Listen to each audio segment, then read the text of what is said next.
हम लोग की मांग बस इतनी है कि पेशा कानून में जो 23 प्रावधान है, मतलब पेशा कानून 1996 उसके मूल 23 प्रावधानों के अनुरूप नियमावली बनाकर लागू कर दिया जाए। ये जो जेपीआरए के द्वारा अनुसूचित क्षेत्र पर हमला है ना, क्योंकि कह रहे हैं कि ये कानून नगर निगम क्षेत्र में लागू नहीं होगा, कंटोनमेंट क्षेत्र में लागू नहीं होगा, है ना। उसके साथ साथ पेशा कानून जो है 1996 उसमें 23 प्रावधान है, उसके भी आधे प्रावधानों को लागू किया गया है। लागू तो इनको करना ही पड़ेगा, क्योंकि इंडिया गठबंधन के दो बड़े घटक दल झारखंड मुक्ति मोर्चा और कांग्रेस पार्टी, इन्होंने विधानसभा चुनाव के समय जो मैनिफेस्टो जारी किया था उसमें स्पष्ट इन्होंने कहा था कि हम पेशा कानून 1996 लागू करेंगे।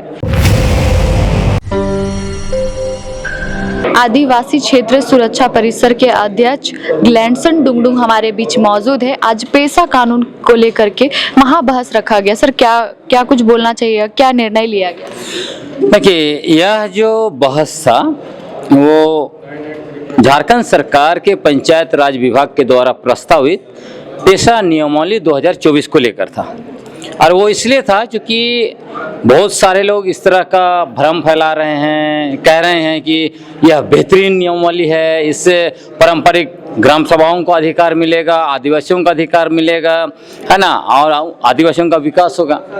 तो इसीलिए हम लोग उसको देखना चाह रहे थे, लोगों को बताना चाह रहे थे कि आप सच्चाई देखिए, और लोगों के सामने हम लोगों ने रखा है।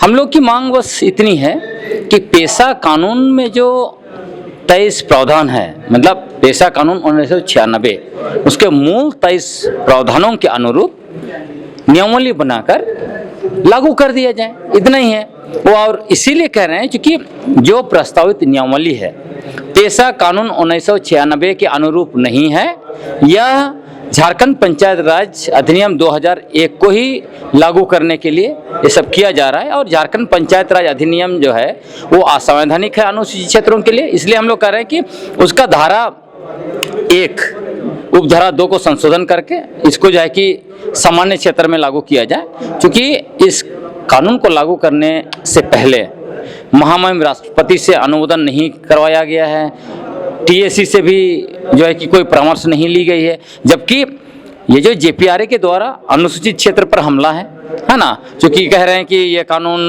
नगर निगम क्षेत्र में लागू नहीं होगा, कंटोनमेंट क्षेत्र में लागू नहीं होगा, है ना।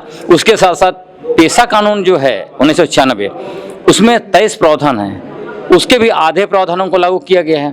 तो आपने जब वहाँ पर आधा अधूरा चीज़ को डाला है और अनुसूचित क्षेत्र पर आपने उसको मतलब रीडिफाइन कर दिया वहाँ पर, तो इसकी वजह से निश्चित रूप से यह था कि आपको टीएसी में जाना था और महामहिम राष्ट्रपति का अनुमोदन चाहिए था, क्योंकि अनुसूचित क्षेत्र के कस्टोडियन जो हैं महामहिम राष्ट्रपति हैं, वही तय करते हैं सब कुछ अनुसूचित क्षेत्र के लिए। और दूसरा, ये जो टीएसी है, यहाँ का जो भी यहाँ का विकास होगा या फिर यहाँ पर कल्याण का मसला होगा, तो बेसिकली पॉलिसी डिसीजन जो होगा उसमें टीएसी को इन्वॉल्व करना बहुत जरूरी है, जो इसमें नहीं किया गया। सरकार अभी तक इस पे कोई विचार नहीं कर रही है, लागू नहीं हो पा रहा है, उस पर क्या कहेंगे? लागू तो इनको करना ही पड़ेगा, क्योंकि इंडिया गठबंधन के दो बड़े घटक दल झारखंड मुक्ति मोर्चा और कांग्रेस पार्टी, इन्होंने विधानसभा चुनाव के समय जो मैनिफेस्टो जारी किया था उसमें स्पष्ट इन्होंने कहा था कि हम पेशा कानून 1996 लागू करेंगे। उन्होंने कतई यह नहीं कि कहा कि हम जो है कि जेपीआरए को ही कंटिन्यू करना चाहते हैं। तो इसका मतलब स्पष्ट है कि उनको लागू करना पड़ेगा। अगर लागू नहीं करेंगे तो झारखंड की जनता, खासकर आदिवासी लोग सड़क पर आएंगे और पेशा उल्लंघन करेंगे।